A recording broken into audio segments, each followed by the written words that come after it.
Welcome to the Best of Beaver County, presented by St. Barnabas, a weekly segment dedicated to putting the focus on the amazing things and the amazing people behind them in Beaver County. The Best of Beaver County is sponsored by and content is provided by St. Barnabas. The show airs every Thursday from 11 to 11:30 on WBVP, WMBA, 99.3 FM, and Facebook Live. Now, with no further ado, let's welcome host Mike Romigh to introduce today's program. And it won't be long before you'll see the dew on the flowers. Good morning. This is the Best of Beaver County radio show on the St. Barnabas Radio Network. The St. Barnabas Health System has been caring for people in southwest Pennsylvania since 1900. Today in Allegheny, Beaver, and Butler counties, we offer a full continuum of care for our residents and patients, which include luxurious retirement living, personalized living assistance, and hands-on skilled care in our nursing center. Additionally, through the Medical Center, St. Barnabas offers the following health services to the community and our residents: a full dentistry, home health and home care, hospice and palliative care. The St. Barnabas Health System continues to be focused on the needs of our community and our residents now and in the future. We look forward to having insightful conversations benefiting you and your family's well-being, and each month we will bring you topics of interest to enlighten, entertain, and educate you. Our listeners, many men and women, are invited to join us in the work of continuing Christian caring, healing, and teaching as we bear witness to our founder's reminder that God is able. In offering solutions and opportunities to enhance the daily lives of our residents, patients, and retirement community family, with the start of meteorological spring arriving in just a few days ago, but then the first day of spring is coming up on Monday. We look forward to what hopefully will be a very successful growing season for the garden and raised bed planters. And we welcome Master Gardener from the Penn State Extension Office, Mr. Yuck. Mr. Yuck is with us today. When was the last time you saw Mr. Yuck? Probably Sesame Street back in the early 1970s. But I just kid. Although your wife might have some better names for you than Mr. Yuck. Oh, I've been called worse. Yeah. Frank Bufalini is the Master Gardener from the Penn State Extension Office. And he's a returning guest because we just enjoyed the information that you give so much. I appreciate that. And I'm glad. First off, thank you for having me back. It's a pleasure. You're one of our favorites. Thank you, sir. And I know we took you away from gardening, right? Are you ready to start gardening now? Well, interesting enough, not yet. May 16th. It's going to be 60 degrees Well, today, it's going to be 60. It could even go 70. But there's a warning to our listeners that I would say you need to stay out of the garden right now. It's a little wet, and actually too wet to do any good. Yeah. When you're walking on the surface right now, you're going to compact that soil. Squish. Yeah, and it's really not good. What you can do, though, which is important, and that I brought up last fall, is all of the leaves and the perennials that have died back, you can gather those, get them into your compost bin, which they're going to do a benefit for you down the road, but you really want to stay off the ground. If you want to work around your grass, that's fine, but you really can't do anything probably until the end of the month or into end of the month of April or early May. Still 6 weeks away. Yeah, you're far from, no planting of annuals right now is not recommended. However, though, if you have seeds for vegetables, tomatoes, carrots, radish, and so on, you can start the seeds inside on little peat pots, get them where the warmth of the sun, water them accordingly. You'll have them ready. They'll come into seedlings for the end of May when you can plant them. Of course, the danger of frost is eliminated by that date. By the end of April? By the end of May, actually. Oh, okay. Because we still can run into problems in the month of May. So when we try and push the season, we're dealing with frost. You're dealing with inclement weather yet. What's a good idea, too, if you want to spread a layer of mulch on your garden bed, it'll keep your ground warm. It'll take additional nutrients into the ground. And, of course, those that had paid attention last fall, during cleanup time, which I really don't recommend a thorough cleanup, where you can rake your leaves, get them cut down further and refined, and then add them to either a compost bin or you can make leaf mold. Now's the time to add that on top of the soil, which will enrich the garden for when you're ready to plant. Frank, I wish I would have known you when my dad was still alive, because he was obsessive about me raking the leaves. And, you know, it was just, I could never get it done because they kept falling off the trees. It was a big job, and back then we didn't have the blowers and stuff, the gas or electric. To blow them on your neighbor's yard. Yeah, blow them over to the neighbor. Interesting about the leaves, though, it's called black gold.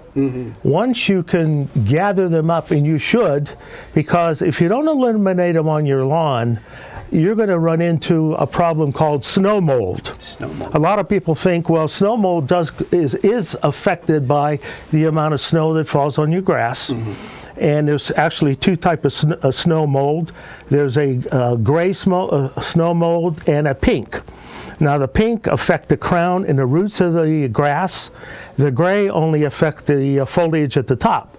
Interesting enough, without any snow this past winter, you're not going to have snow mold in the ground. However, though, if you failed to rake the leaves that have matted onto the lawn, underneath that leaf, a lot of moisture accumulated. You will get snow mold from not removing leaves. So you need to get that out of there right now if you haven't. But it's kind of late because the damage has already occurred. They're already down on the ground. Yes, sir. Then when we're talking about moisture in the ground, it's kind of a double-edged sword, it seems, because your plants, whether they're flowers or vegetables, they need water. But too much water sounds like will kill them. So if you've got a lot of moisture in your yard where the water runoff comes into your garden, you've got problems. Water, there's a misconception where the old adage is a spoonful of medicine will heal where a bottle will kill. Too much water is going to destroy your crops, your flowers, your vegetables, especially if you're using a planter. A lot of people forget to put holes at the bottom of the planter so the water recedes out. Immediately you'll get rotted roots if you're not careful and you don't have the right soil in those pots. Well, the hardware stores are already starting to sell us these things in pots. I know you're an old Irishman from way back, and they're trying to sell us four-leaf clovers and clover of all different types to have in the house. And not only that, but spring flowers. We're getting ready for lilies and that sort of thing for Easter time. Mike, it's interesting what you bring up. I have stopped in some big box stores, some hardware stores. They are loaded with fertilizers from the ground up to the ceiling. When the consumer walks in there, the first concern is, well, I got to buy fertilizer. Well, do you know what you're going to use that fertilizer for? Which, if you don't, it's going to cause more damage than good. So just seeing all that fertilizer, oh, I got to get it and get ready.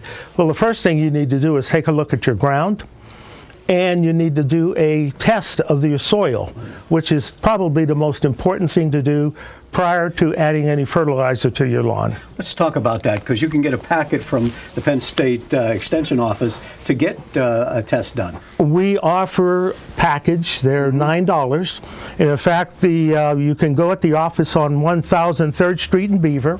It's $9. Right down from the courthouse. Right down from the courthouse. For $9, you can get your sample set up, get it sent into University Park within a couple weeks. They'll come back with the results of the soil sample, which usually is related to phosphorus and potassium and your pH levels in the soil. And then you can make a good decision on, you know what, I know what I need to buy now based on what they told me my soil lacked. So you're saying that right now, March 16th, and we talked already about 6 weeks until really it's growing season, you can come down to the office in Beaver, get one of these packets, put some soil into it and send it off, and it'll be back by the time? You can within a 2 to 3 week time period. However, though, the window of doing the soil sample, it's preferably done in the fall. Oh, okay. The recommendation is in the fall, and probably every 3 years or so. Unless you're rotating a lot of crop, you probably can do it 1 to 3 years, the soil test. But if it's just a normal small bed that you work a couple times a year, once every 3 years is more than adequate. So when do you use mulch and when do you use compost? Well, I'll tell you what, you use them actually together. Okay. The compost is usually added to the soil in the fall to help protect the ground. The nutrients are pulled down by organisms, by insects, earthworms, and it enriches your soil. The mulch is a protective layer that'll help reduce weeds, that'll keep your ground cool in the summer and warm in the winter time. Okay. And mulch varies by, you can use pine straw, you can use wood chips, you can buy bags of it, you can have it delivered from a local nursery by the yard if you desire. What if you cut a tree down in your yard and you put it in the wood chipper? Can you use that kind of stuff? Not really recommended. Oh, okay. What, too dry? It's just not, it's not a product that's going to adhere properly to the soil. I mean, it'll work. It takes a while to break down. The usually bark chip nuggets work. Some people use a lot of ornamental rock. Yeah. Especially with the issues that we're having with trying to, the environmental piece on not enough water, and they want to kind of build a garden where we use less water. Now, in terms of mulch, I see a lot of people will go buy dozens of bags of mulch and they'll put them all around their house and around their trees. I heard one time, and actually it was a Penn State master gardener at the time, who said that people make the mistake of packing that too tightly into the tree roots and around the bottom of the tree. It's called the volcano. Okay. What they like to see is, back in the day, probably 20 years ago, they piled the mulch to the trunk of the tree. What you're doing is inviting insect damage, rot to the roots itself or to the tree trunk.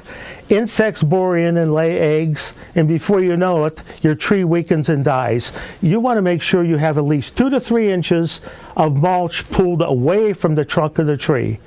That's the safest way to do it, and it's best for the plant itself. Yeah. As well as around your perennials or annuals. You don't want to throw it on top of the plant, but you want to put it around the circumference of it so it at least protects the plant. I get the feeling that people do it to keep the weeds away. It's a great weed suppressor. It is, and But it it's works. going to kill the tree eventually. But yeah, you will have it as long as you place it around the tree. But remember that 2 to 3 inch rule. You need to keep it away from the trunk. Yeah, and I don't want to get too far away from the soil sampling either, because some people in Beaver County, because of the train derailment, are curious and concerned about their ground and their soil because of the derailment. What can they do? Is there any way that the soil sample that you might be sending off to University Park be good for that? Well, let me kind of share with you what the program is with the Master Gardeners in Penn State University related to this derailment. Basically, the tests that University Park provides and the results are strictly for soil pH level. We do not provide any type of response on contamination, whether it's soil contamination or water. However, though, I'm able to provide a website that I think that would be a benefit to our listeners, where I don't have the skill set. I'm not with the Environmental Protection Agency. I don't work for the EPA. I don't work for poison prevention at Children's Hospital in Pittsburgh. But if our listeners have a pencil and paper handy, the website that I'll suggest, and if we can mention this later on. Yes, we will before the end. The website is East Palestine Train Derailment Resources, PSU.edu. That location will provide a link to most of the useful government sites that can help our listeners find information that they need. Very good. Now, the other piece that I have on that is that we have a county master garden hotline that is actually located in our facility down in Beaver. Okay. On 3rd Street. The county hotline number, which I would stress that our listeners should call, is 724-371-2062. The hours are and the days of the week are Monday, Wednesday, and Thursday from 1 p.m. to 3 p.m. and Tuesdays from 10 a.m. to 12 p.m. Or the other option is to email a concern to them at beavermg@psu.edu. They will in turn get back with the listener and provide some information for them. Now, if they're concerned about contaminant, again, our coordinator at the Beaver office has locations that she's identified that can help answer some of the questions for our listeners. Very good. And that is 724-371-2062. Frank Bufalini is our guest. Frank is a master gardener through the Penn State Extension Office, and we'll continue our conversation here on the Best of Beaver County on the St. Barnabas Radio Network. Of the many things that make St. Barnabas Health System apart from the ordinary is an appreciation for their employees, an act that does not go unnoticed. Let's learn more about what this means from one of their employees. Hi, my name's Susan Elleteri. I'm a registered nurse at St. Barnabas. Our team is responsible for the excellent care of our residents. Tending to their specific needs is very important. We pursue compassionate care, hard work, and kindness, and it is an extremely rewarding career, and I'm very grateful to have nursing as a career. It's extremely rewarding. We can acknowledge the goodness in our life, and I do believe that. Find out about the exceptional career opportunities St. Barnabas has to offer by visiting stbarnabashealthsystem.com/careers for more information, or by calling 724-444-JOBS. That's 724-444-5627. Find out why St. Barnabas is apart from the ordinary. When you think about retirement, what images come to mind? Why not let yourself imagine enjoying an exceptional retirement lifestyle at the Village at St. Barnabas in Gibsonia? Attainable luxury can become yours because the Village has no large upfront fees, and it's based on a simple annual no-risk contract. The only decision to make is when to move in. Call 724-443-0700 or click stbarnabashealthsystem.com. Oh, that's better. It's the Best of Beaver County radio show on the St. Barnabas Radio Network. We're talking with Frank Bufalini, who is a master gardener with the Penn State Extension Office. He just before the break gave us some important information about the derailment and places that you can contact, and he'll give those again to you before we finish the show today. So if you don't have pencil and paper or aren't recording this, actually if you're watching it on Facebook Live, you can go and rewind it and listen to it over again. But we'll get those addresses to you by the end of the program as well. Now, during the break, Eddie Crow popped his head in here, and he said earlier today, he asked me, he said, "Hey, you got the gardener guy?" I said, "Yeah." He said, "Ask him what chickens do whenever they're picking the earthworms out of the field."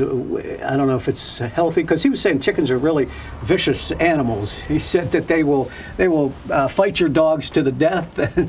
Well, they're somewhat territorial. Yeah, okay. And they do enjoy pecking and eating insects and everything that's available.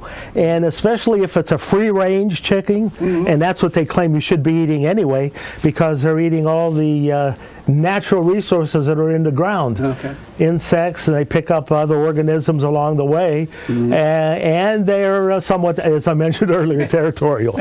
But a lot of people nowadays, even city dwellers, raising chickens because they want the eggs. You find, you know what, it's catching on here in the urban areas more.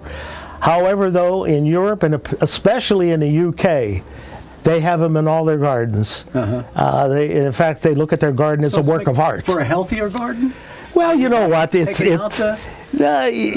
not necessarily, other than it's an environmental thing again. Okay. They're feeding off the land. No chemicals are in use. Nothing artificial. Everything being natural. Okay. All right. I was talking about my dogs, and we'd like to get chickens because we like the chicken eggs, but I have dogs, and the dogs would probably fight with there'd be probably some issues. So snow mold we've covered, and because we had a lack of snow this year, none of that coming into play. Well, it will come into play for those who did not rake those leaves, because especially an oak tree, a maple tree, the leaves are going to fall, and they're pretty large, and they'll just sit there. Water's underneath them and not getting any type of sunlight. That's going to caused a problem with the either gray mold or the pink mold. And how you can really tell after you remove the leaf, if you see a spidery look at your grass and it's deformed or dead, then you know that was a damage. Now you really can't do anything right now other than rake it lightly, reseed that area, and with the warm weather your grass will grow. Fall again is the best time to attack that. You want to make sure you don't cut your grass any more than 2 inches short or any higher than 3, and cut as late as you can into the season. And if you're concerned about snow mold, at that time you can buy a fungicide to add into to spray on your lawn, which will help a little bit. Okay. Now, we talked earlier about we're about 6 weeks away from growing season, really, to get away from the frost still killing whatever it is you're putting into the ground. Now, we've had temperatures in the 60s over the past couple of weeks. I've heard people starting up their lawnmower. You just mentioned about grass and 2 inches high. Is it too soon to start cutting your lawn? It is way too soon to start mowing your lawn. Again, you're going to compress the ground is wet. You see someone sees a spike at 70 degrees, and we've had it a couple, 3 weeks ago. Yeah. That doesn't mean that everything is ready to go and you want to go and start planting. Yeah. In the evenings, we had 20 degrees the other night. Yeah. You put an annual out there or a tomato plant, it's going to die. So our usually rule of thumb in this area is close to the last week of May. Okay. Is the best time to get your plants in from an annual standpoint, as well as your seedlings of vegetables that you may have started as seed in your home. You can plant those outside. One of the things that my family likes to do, you say the end of May, one of the things they like to do once they were turned on to it is to stop at the Penn State Beaver Extension office around Mother's Day, because you always have a plant sale down there. We will have one again this year, and I appreciate you mentioning that. I'd like to give it a plug as well. We do offer vegetables, various indoor plants, pots for outdoors, whether it's a fuchsia or a petunia basket. It's a worthy cause for us. Used as a fundraiser, but it also actually takes care of the community as well. What is it, like the weekend before? The Saturday before Mother's Day, correct. Okay. And, I don't have the exact date, but that's the timeline. Yeah, well, don't forget Mother's Day. Oh, no, can't do that. You're in big trouble forgetting Mother's Day. But those plants and those vegetables, they're grown by master gardeners, aren't they? Yes, we have our greenhouse up in Rochester that they grow them. I believe it's off of Reno Street. Okay. And they are, again, the seeds are there. They're nurtured there and raised there. And then we have our members go up, pick them up in the morning, and we start about 6 a.m. Getting set up with our stands and so on. 10 o'clock one year, and I got in trouble for it because by that time most of the inventory sold. Yeah. Yeah, we have a good turnout. Yeah, this exotic grass like you see down south around the oceans and stuff like that. We've been able to buy some of that down there in the past. We've had, I believe, some miscanthus, some I can't remember the other variety, but we've had some grasses there, ornamental grasses, and that brings another point up too. If you want to really do something in your yards, if you have any of the ornamental grasses that have died back and that I recommend not cutting back in the fall, you can tackle those right now, cut them down as low as you can, and so you add them to your compost bin. Okay. Very good. And, there's 6,000 cable channels available to us all the time.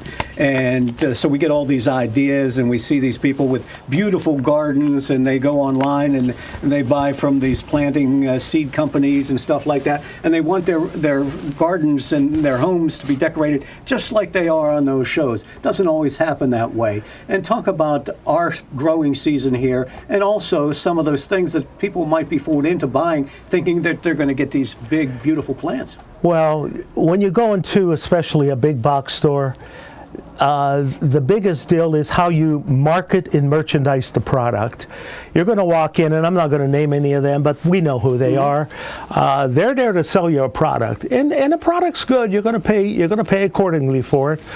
But they're going to showcase some stuff that if you don't look at the little placard card that comes with it, you may be planting a particular plant that you think is going to return the following year, and is a perennial, where in most cases, some of them as annuals will die on you once it freezes. So you have to know, we actually, our U.S. Department of Agricultural planting zone here in western Pennsylvania is a 6, meaning that our plants can withstand temperatures from actually 0 to minus 10 degrees below 0 without any major problems happening to that plant. So you want to make sure that the zone is correct. The type of plant you're planting will be able to withstand the temperatures of our area. Now, and concerning what people are putting in their gardens, they want the most beautiful garden. They want everybody in the neighborhood to say, wow, how did you do that? So they'll spray pesticides on them. They'll sprinkle this kind of dust to help it grow faster. And what exactly is recommended, and what should you try and stay away from? I'm not a fan of using a lot of fertilizer, especially when you see these in these stores today. What you're really causing is it'll give you an immediate growth. Everything will turn green. Yeah, the plant's fine, but a lot of the residue from that fertilizer gets into our water system. It goes into ponds, it goes into creeks and lakes. I'm more in favor of a slow-release fertilizer or a product called Milorganite, which is really a waste byproduct that doesn't have the tendency to accelerate the growth of a plant. And it keeps it in check, but yet it feeds it accordingly. I am more for using a compost bin. It's pick and shovel work, meaning that it takes a long time for that to get into black gold, as I call it. And in fact, probably a year in some cases. Turn it around periodically to get the air to circulate, add water. The key to a good compost bin is the right amount of brown material and green material. The brown being the carbon, of course, and the green being nitrogen. And of course, kitchen food scraps. Adding kitchen food scraps will again help break down and provide you some really friable soil. That's excellent. Now you want to stay away from meat, foods, any product like that because of varmints and everybody else coming into that compost bin. Basically, maybe lettuce greens, celery stalks, the end of the celery. You got it. Okay. You just passed the quiz. And if you're working with cucumbers and you're peeling the skins, perfect. Apple peels, rinds of an orange or grapefruit, perfect. Okay. Now the coffee grinds. Coffee grinds as well. And the little filter that you use, dump it in. Newspapers. Broken up, shredded cardboard, you can use that as well. Somebody said Frank Bufalini has the biggest compost pile on Broadhead Road. Well, it's not that big, but I'll tell you what, I do believe in it. And, yeah, that's good. And actually, I really didn't start composting probably 15 years ago. Can you get to compost down at Brady's Run? Is that good, or you know what? Do it yourself? You can use their product. I usually I go to a landscaping company to buy it, buy half a truckload or whatever. Buying bags work. They're somewhat economical if you can find them on sale. A good time to buy them, but it usually is not enough to cover the area that I'm working with. Right. In our last couple of minutes in the program with Frank Bufalini from the Penn State Extension Office, he's a master gardener. Could you go over those phone numbers and the email address again? Oh yeah, I'd be glad to. Who are concerned about their soil, especially in the after effects from the derailment of Norfolk Southern train in East Palestine. Yeah, again, it's outside of my realm to answer accordingly. If any listener has questions on what I would recommend them to do, I can't recommend because the sensitivity of this, and I don't have the skill set. Like you're not a doctor, you can't prescribe. Yeah, I'm not a doctor, and I can't prescribe your medication. Yeah, the most important thing is we do have a website. That location again of the website is East Palestine Train Derailment Resources, PSU, that's Paul Sam Utah, .edu, that's Ed David Utah. It contains the links to the most useful government sites, and I did go to that myself, and the resources are from the EPA information line, PA Department of Health, and definitely the Pittsburgh Poison Control Center. Okay. And we have our coordinator, Lindsay Feather, would be glad to help any listener if they have questions. 724-371-2062. And that's our county hotline, Master Gardener hotline, that's manned on the days that I mentioned earlier. He's the master gardener, Frank Bufalini. Always great to have you here, Frank. Thank you so much for coming. You are more than welcome, Mike. Thank you so Don't much. forget Mr. Yuck. Mr. Yuck, our friend here, Frank, goes to first graders and talks about poison prevention and Mr. Yuck stickers. So find out more about that as well. I'm Mike Romigh. This is the Best of Beaver County radio show on the St. Barnabas Radio Network. Thank you for tuning in and stay safe. We'll talk to you next time. It's been stated before that working at St. Barnabas is compassionate work with excellent career opportunities. In addition, we've heard when you enjoy what you're doing every day, it's not work. But don't take my word for it. Let's listen in to what motivates their employees. Hello, my name is Emily Tahansky, and I love to be able to help others and knowing that I make a difference in a person's life. Find out about the exceptional career opportunities St. Barnabas has to offer by visiting stbarnabashealthsystem.com/careers for more information or by calling 724-444-JOBS. That's 724-444-5627. Find out why St. Barnabas is apart from the ordinary. Thank you for listening to the Best of Beaver County. St. Barnabas is pleased to have provided content and sponsorship for the program. Tune in this Sunday at 11:30 for an encore presentation of today's program on Beaver County Radio. And next Thursday at 11 for another edition of the Best of Beaver County on WBVP, WMBA, and 99.3 FM.